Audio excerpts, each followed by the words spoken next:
Dans nos vies, il y a des moments où nous sommes invités à embrasser quelque chose de difficile pour notre bien et pour le bien des autres. Ces moments éprouvants peuvent parfois anéantir nos rêves et nos projets. Cependant, comme Marie, nous devons toujours apprendre à dire oui à la volonté de Dieu et, ce faisant, nous deviendrons les servants et les servantes du Seigneur.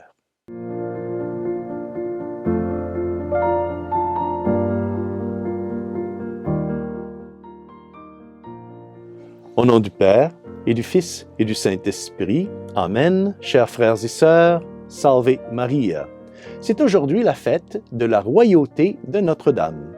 Et cette fête est toujours célébrée 8 jours après l'Assomption de Notre-Dame. C'est une fête assez récente dans l'histoire de l'Église catholique, car elle a été officiellement instituée par le pape Pie XII en l'année 1954. Mais cette fête a en fait ses racines dans l'Ancien et dans le Nouveau Testament, comme on peut le voir dans la lecture de l'Évangile d'aujourd'hui.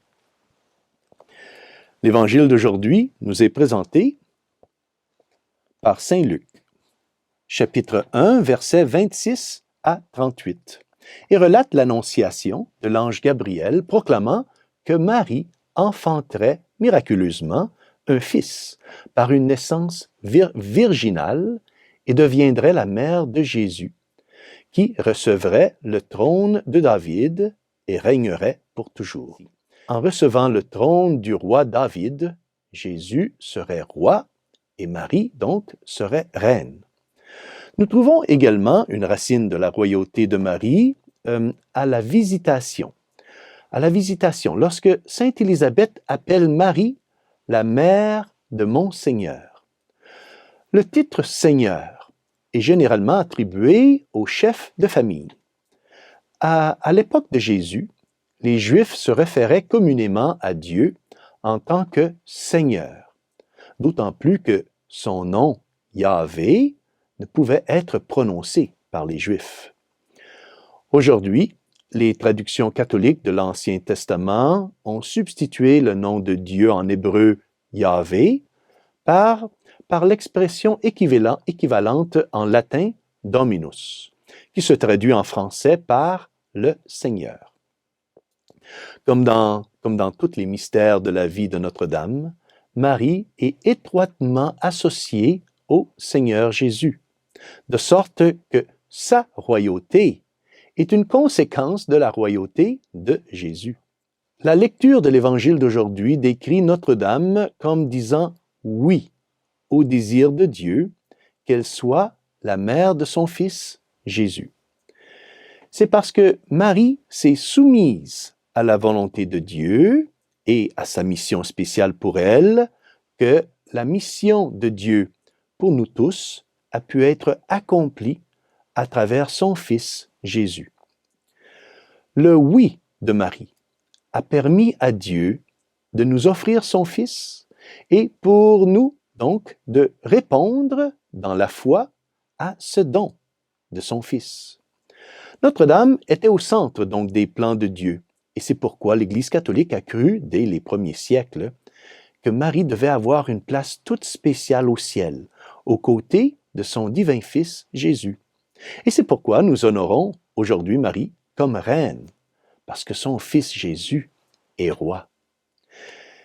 Saint Luc nous dit que lorsque l'ange lui est apparu et lui a annoncé qu'elle serait la mère de Dieu, la première réaction de Marie a été qu'elle fut troublée. Elle fut très troublée.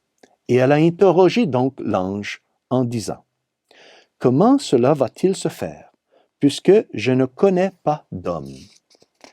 Ce n'est qu'après une épreuve intérieure que Notre-Dame s'est finalement rendue à ce que Dieu voulait d'elle, lorsqu'elle a dit « Voici la servante du Seigneur, que tout m'advienne selon ta parole. » La lecture d'aujourd'hui suggère que la réponse de Marie est venue à la fin d'une épreuve intérieure, une angoisse peut-être intérieure. N'est-ce pas intéressant? Oui, il y aurait toujours un élément d'épreuve dans nos propres relations avec le Seigneur, dans nos propres efforts pour répondre au Seigneur. La réponse de Marie de s'abandonner totalement à la mission de Dieu, pour elle, n'a pas été facile et n'est jamais facile pour personne.